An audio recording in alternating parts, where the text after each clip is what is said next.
Hey guys, Cami here, and today I want to talk a little bit about my system of organization for getting the kids ready in the morning. So we used to homeschool, and when we homeschooled, it wasn't super critical that I be super organized, at least with the kids' clothes in the morning. It was important that I be organized in different ways with their schoolwork, but when the kids started going to school, it became really important that I become organized in a new way. Now, my roommates, before I had kids, could tell you that I was a very, very messy, not at all organized person that always had clothes everywhere. So this is not something that comes natural to me. But I've come up with a system that works for even totally unorganized me.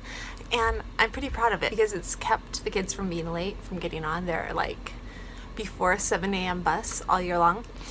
And it's also the way that I was able to throw everything together and get the kids in the car and packed and ready to go to Boston in such a short amount of time. I mentioned in my last video that from the time that I found out the flight was canceled to the time we were in the car and on the road, it was about an hour. And that is basically because of this system of organization that I want to share with you. Here we go. This tower behind me is where I keep clothes for the day for each of the kids. Basically, each of the kids has a square, other than Sadie. Sadie, I let completely be responsible for her clothes now that she is 9. So she is responsible for getting ready. But for Maggie, Patrick, James, and Tessie, there's Maggie's square, Patrick's square, James's square, and Tessie's square. And I have each of their squares here in our room. So you've seen the wall of blocks, but this is what they look like after I have done laundry. I've also been busily packing up clothes that are too small that are going once upon a child. And basically, when I do laundry, I take out the outfits that the kids are going to wear for the week and I sort them into different outfits so that I can basically just grab this and it's an outfit for Maggie to wear and I can hand it to her, or here's another outfit right here and it's ready to go. Same thing for Patch, and there's socks and underwear. There's sweater, shirt, pants right there. There's socks that are shoved down the front. Same thing for James. Got our soft pants on this side with a shirt, and for when he's in a soft mood, because sometimes he is not in the mood to wear jeans when he's fussy. And then here are cords for when we're going out.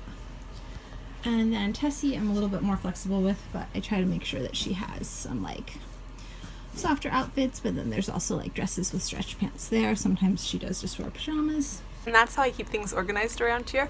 Also how I was able to pack everybody up in 1 hour, because at all times I try to keep at least 5 outfits in each cube for the kids. When I do laundry, I just grab a few outfits, put them in there. Each of the kids does have their own closets. Well, not their own closets, but each room that the kids are in has a closet. They have their dressers that have all their other clothes in it. But I try to keep 5 complete outfits, so if there's a reason that we need to go somewhere, I can grab backpacks, throw outfits in, and everybody has clothes already washed and ready to go. And that is how I make sure that everyone has clothes to wear, both for school and in case of a sudden needing to go to Boston emergency. Or actually, one of the reasons also is because when Tessie was tiny, she had all the times that she had to go to the hospital and I had to be at the hospital with her, and Paul would be here with the kids and he had to get the kids ready to go to school. And so I like to make that as easy as possible for him, getting the other 4 kids ready and him getting to work. So that was actually kind of how this system began, was when Tessie was in the PICU, and then when Tessie was in the hospital again for 24-hour EEGs, I started putting things in cubes and telling Paul, at the beginning it was just 1 cube with all of the outfits for the day, and I would tell Paul all the kids' clothes were in this cube, just give it to him. And that was how the cube system, that is the story of how the cube system began, and this is what the cube system has evolved into.